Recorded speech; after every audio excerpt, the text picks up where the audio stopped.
यह बहुत पहले की बात है। चंद्रपुर में एक वृद्ध 5 बेटों के साथ रहा करती थी। पांचों लड़के बहुत ही मिले जुले थे, मानो कि वह एक दूसरे के ही रूप हैं। वृद्ध के 5 लड़के 5 गुणों से भरे पूरे थे। पहला बेटा रामू आत्मा को छोड़कर शरीर को बाहर निकाल दिया करता था। दूसरा बेटा राहुल, जो कि किसी भी जानवरों को अपने बस में कर लिया करता था। तीसरा बेटा जोधू अपने शरीर के छोटा और हल्का कर लिया करता था। चौथे बेटा का नाम मोहन था। वह कई दिनों तक सांस रोक कर रख लिया करता था। सबसे छोटा बेटा, जो कि किसी भी तरल पदार्थ को पानी में बदल दिया करता था। पांचों भाई दिखने में एक जैसे ही थे, बस उसकी माँ ही जानती थी यह कौन है और वह कौन कौन किस किस रूप में है और उनकी क्या क्या विशेषता है। और उनका एक दोस्त था जिसका नाम बिरजू था। वह किसी को भी बुर्बक बनाकर पैसा वसूल लिया करता था। तभी वह राजू के घर आया।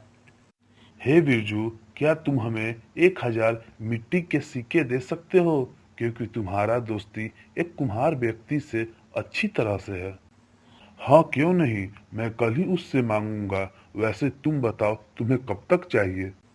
आजकल में तुम 500 दे दो, फिर तुम 15 दिन में 500 दे देना। ठीक है, कल आकर ले जाना। तभी वह अगले सुबह अपने मित्र के साथ वह राजू के घर पर आता है और बोलता है। अरे राजू, कहाँ हो? आ रहा हूँ भाई। तभी वह अपने घर से 500 का पोटली घर से लाता है और उसे दे देता है। और बचे हुए तुम 500 कब दोगे? बस 4 से 5 दिन में। 4-5 दिन बीतने के बाद बहुत तेज बारिश हो जाती है, जिसके कारण उसके मिट्टी के सिक्के खराब हो जाते हैं। तभी अगली सुबह उसका दोस्त पहुंचता है और उससे मांगने पर वह नहीं देता है। तभी वह राजा के पास जाता है। महाराजा की जय हो। क्या बात है बिरजू? महाराज जी, मैंने राजू को 15 दिन पहले 1,000 रुपए दिए थे। उनमें से 500 रुपए 2 दिन बाद दे दिया, लेकिन और 500 रुपए वह 4 से 5 दिन में देने को कहा था। लेकिन आज वह 15 दिन हो गए, अभी तक नहीं दिया और हमसे गुंडागर्दी बतिया रहा है। क्या तुम्हारे पास कोई सबूत है?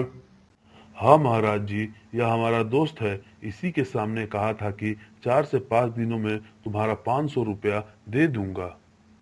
तभी महाराज उसके दोस्त से पूछते हैं। क्या वह सही कह रहा है? हाँ महाराज। सेवक, जाओ, तुम राजू को बुला कर लाओ। जो आज्ञा महाराज। तभी कुछ देर बाद राजू महल में आता है।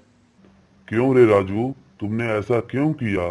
अभी तक तुमने बिरजू को 500 रुपए क्यों नहीं दिया?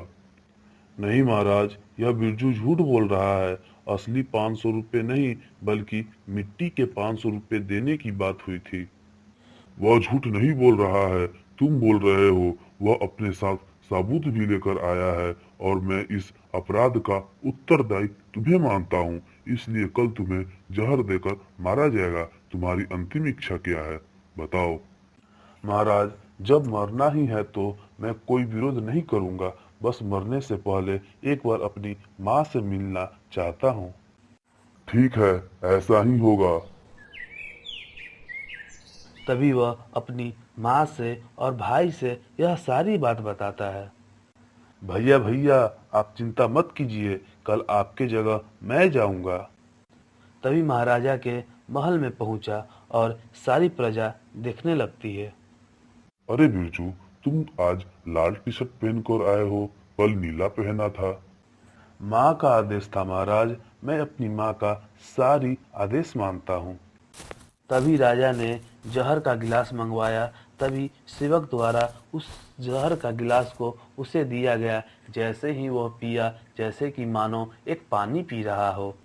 अरे, यह नहीं मरा। लगता है जैसे कि नीलकंठ महादेव जैसा वह अपने गर्दन में जहर को थाम लिया है। लेकिन कोई बात नहीं, कल तुम्हें रस्सी से बांध कर तुम्हें बैल द्वारा मारे जाओगे। बोलो, तुम्हारी अंतिम इच्छा क्या है? कल हमारी माँ पूरी रात रोई है महाराज। मैं जरा अपनी माँ को देखना चाहता हूँ। महाराज, मुझे अपनी कोई इच्छा नहीं है, बस यही एक इच्छा है। अपनी सजा का भुगतान करना होगा। भाई, तुम लोगों को पता ही है मैं किसी भी जानवर को बस में कर लेता हूँ, इसलिए मैं कल जाऊंगा। ठीक है बेटा, कल चले जाना, लेकिन याद रखना अपने कान को खोले रखना। माँ, आप हमारी चिंता मत कीजिए, मैं कल सही सलामत आऊंगा। तभी राजा राजू को मारने के लिए खूंखार बैल को दौड़ा दिया। जैसे ही वह बैल कुछ देर दौड़ा, वह कुछ देर में ही धीरे धीरे राजू के पास जाने लगा। यह हो क्या रहा है? मैंने अपने जीवन में ऐसा कभी नहीं देखा। प्रजागण सुनिए, कल इसे कुएं में डाला जाएगा। महाराज महाराज, मैं कुएं में गिरूंगा तो नहीं बच पाऊंगा, इसलिए अंतिम बार मैं अपनी माँ से मिलना चाहता हूँ। ठीक है, आखिरी बार माँ से मिलकर आ जाओ। तभी अगले दिन उसे ढकेल दिया जाता है। तभी वह अपने शरीर को छोटा और हल्का कर देता है, जिसके वजह से नीचे गिरने पर उसे कुछ चोट नहीं लगता है। तभी उधर महाराजा कहते हैं। अरे, मैंने तो उसे दंड दे दिया। तभी वह उधर शरीर को बड़ा करता है और बाहर निकलता है। तभी प्रजा कहती है, यह कैसे हुआ? आखिर यह क्या मामला है? जहर दिया गया तो अमृत जैसा निकल गया, भैंस से मारने गया तो भैंस को नियंत्रण में कर लिया, अब जैसे ही इसे कुआं में डाला गया तो सही सलामत बाहर आ गया। लगता है राजू कोई जादू टोना जानता है महाराज। अरे, इसे तो कुछ नहीं हुआ। सुनो राजू, कल तुम्हें मिट्टी में दबाकर मारा जाएगा। दया करें महाराज, आखिरी बार माँ से मिलने के लिए मौका दीजिए। महाराज, मुझे अपनी माँ की ज्यादा याद आ रहा है। ठीक है, मैं तुम्हें आखिरी बार मौका देता हूँ। आज अपनी माँ से मिल लो, कल शाम को मिट्टी में दबा दिए जाओगे। भैया, कल मैं जाऊंगा, अपनी आत्मा निकाल कर शरीर को आगे बढ़ा दूंगा। वह लोग हमारे शरीर को नीचे दबा देंगे। जब कुछ देर बीत जाएगा, आप लोग आकर हमारी मिट्टी को ऊपर से हटा दीजिएगा और मैं अपने शरीर और आत्मा का विलय कर दूंगा और वहीं से हम लोग यह राज्य छोड़कर दूसरे राज्य में चले जाएंगे। यही ठीक रहेगा। फिर भी लालू बेटा, तुम अपनी ध्यान रखना। माँ, आप बिल्कुल चिंता मत कीजिए।